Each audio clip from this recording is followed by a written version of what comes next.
ট্যুরিজমের জন্য সেক্ষেত্রে তাদের জন্য একটা ক্যাসিনো করা দরকার। Thank you.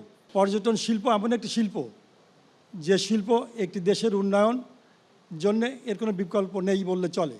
আমার দুটো কি তিনটে মাত্র প্রশ্ন, যে পর্যটন শিল্পের বিনিয়োগ, বেসরকারি বিনিয়োগ বাড়াতে হলে যে ইনসেন্টিভ দরকার, প্রণোদনা দরকার, সেটি হচ্ছে আপনার কর অবকাশ এবং ভ্যাট হ্রাস করা এবং বিদেশ থেকে ইম্পোর্ট করতে হবে গাড়ি ট্রান্সপোর্ট, সেই ট্রান্সপোর্টের যে ডিউটি, এই ডিউটি কমাতে হবে, অনেক কমাতে হবে অথবা ফ্রি দিতে হবে বিদেশের কায়দায়।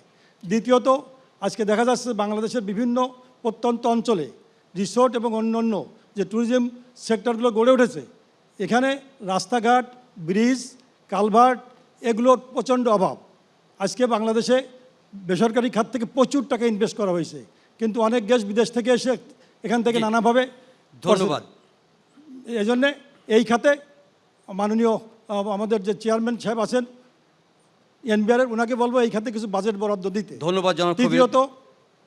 তৃতীয়ত বিদেশি যে সমস্ত ট্যুরিস্ট তাদেরকে যে আমাদের দেশে আনার জন্য এক্সক্লুসিভ ট্যুরিজম জোন করা দরকার এবং প্রয়োজনে যদি আমরা ট্যুরিজমই করি, ট্যুরিজমের জন্য সেক্ষেত্রে তাদের জন্য একটা ক্যাসিনো করা দরকার। Thank you.